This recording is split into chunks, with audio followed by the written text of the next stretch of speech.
Think of the last 3 things you started with real excitement. Now think about where they are today. It's not laziness, it's a pattern, and it has a name. You start, you make progress, and then, somewhere in the middle, you stop. It doesn't matter if it's a novel, a business plan, a workout routine, or a creative project you were genuinely excited about. You stop. And the worst part isn't that you stopped. It's that you can't explain why. You tell yourself you got busy. You tell yourself you'll come back to it. But deep down, a quieter and more disturbing thought creeps in. Maybe you're just someone who doesn't finish things. You're not. But the reason you keep stopping is not what you think it is. In 1927, a Soviet psychologist named Bluma Zygarnik was sitting in a Vienna cafe when she noticed something strange. The waiters could remember every detail of open, unpaid orders, but the moment a table paid and left, they forgot everything about it. She took that observation into the lab, and what she found changed how we understand the human mind. Unfinished tasks occupy a unique mental loop in your brain. They stay active. They generate low-level psychological tension that keeps pulling your attention back. Your brain, it turns out, treats an incomplete goal like an open file. It keeps running in the background, using up processing power, demanding closure. This became known as the Zygarnik effect.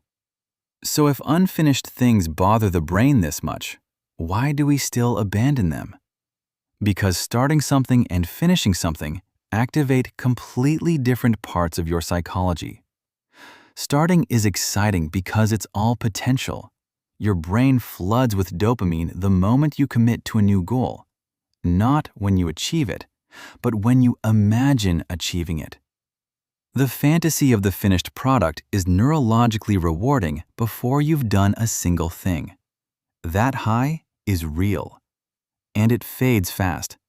By the time you're in the middle of something, when the initial excitement is gone, when the hard, unglamorous work begins, when the gap between what you imagined and what you're actually producing becomes visible, your brain has already moved on.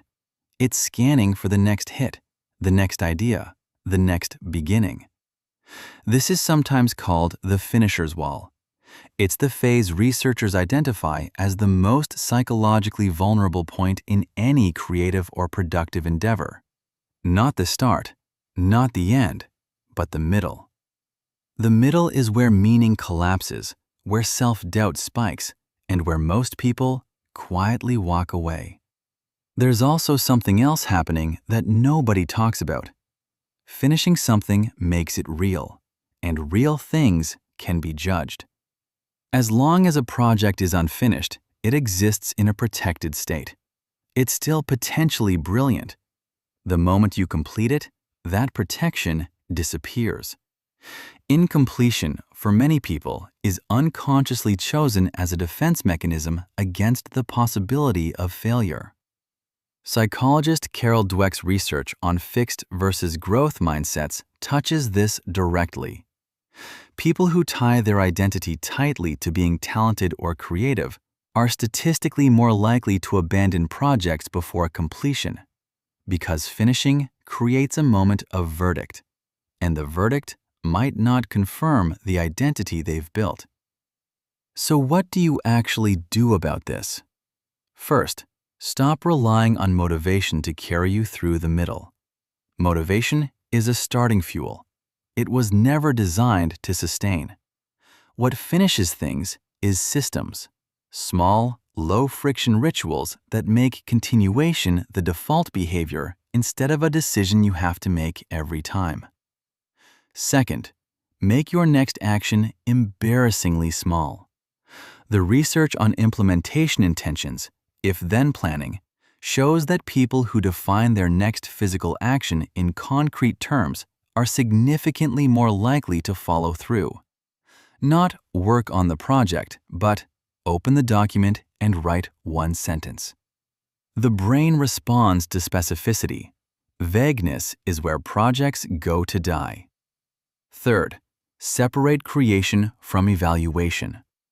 One of the least understood reasons people abandon things mid-process is that they're simultaneously building and judging, and the inner critic always wins that fight. Give yourself defined periods where the only job is to produce, and separate periods where you review. Keep those two modes from contaminating each other. Here's the thing nobody tells you about finishing. The people who consistently complete things are not more disciplined than you. They're not more talented. They've simply built a different relationship with the uncomfortable middle. They expect it, they name it, and they move through it anyway. The Zeigarnik effect means your brain already wants to close the loop. It's already pulling you back. The question is whether you're going to listen to that pull or let a new beginning drown it out again. You already know how to start. You've done it 100 times.